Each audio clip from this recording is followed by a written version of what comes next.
ESPN LosAngeles.com. Ramona Shelburne joins us now. She's been on top of this story for the past few days. Ramona, do we know the terms of the deal?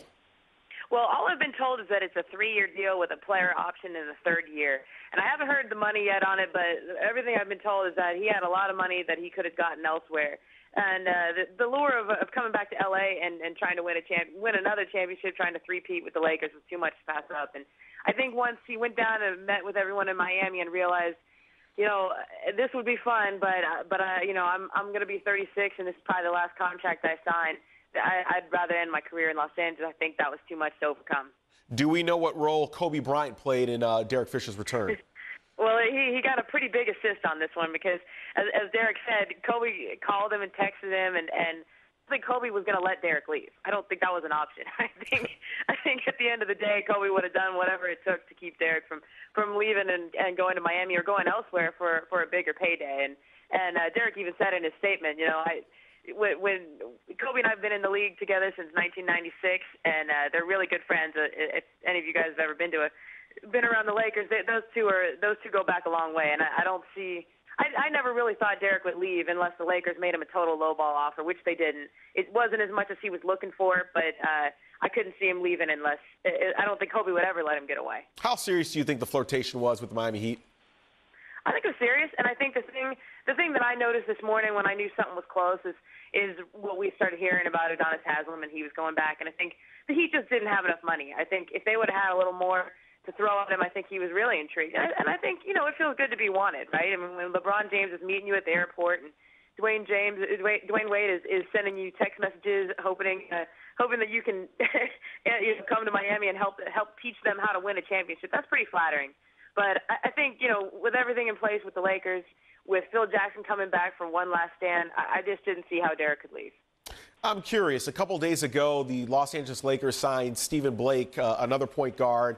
How did that sit with Derek Fisher, and how is this going to work out going forward between the two?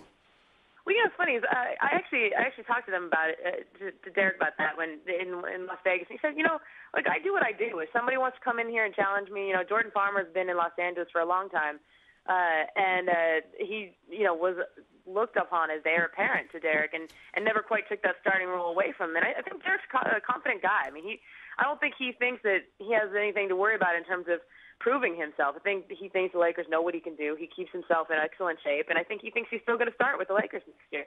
The way it did affect Derek, though, is the Lakers gave Steve Blake $4 million a year, and that's a little hard to swallow to think, well, if Derek ends up being the starter and Steve Blake is his backup and he's making more money than him, that's a hard pill to swallow, and I think that ultimately is why this process took a little longer than both sides were hoping. Ramona, you know the L.A. Lakers better than most. How's it playing out there on the West Coast with all the attention the big three in Miami are getting?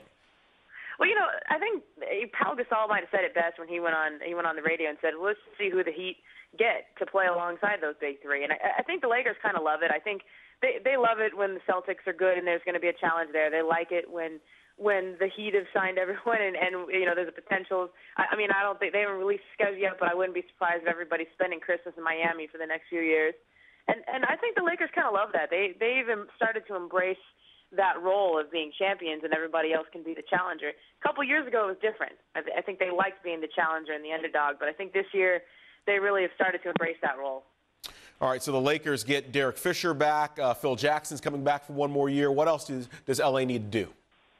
Well, I think now the attention will shift back to Shane Brown, see if they can bring him back. But the Lakers are pretty well done. I mean, they got to fill out the bench. They have to decide whether they want to have the two guys they got in the second round, if those guys will make the team, and that'll help keep the salary down, or if they'll go after a couple of big men for the veteran minimum. They have a couple free agents like Josh Powell, DJ Banga to decide on. I wouldn't be surprised if Josh Powell is back. I don't think DJ Banga, but we're not talking about the 10th, 11th, 12th guys on the team. So the big work here is done. All right, so there you have it. Derek Fisher returning to the L.A. Lakers. He gets a 3-year deal. Ramona Shelburne from ESPN LosAngeles.com. Thank you so much for joining us this afternoon here on ESPN News. No problem.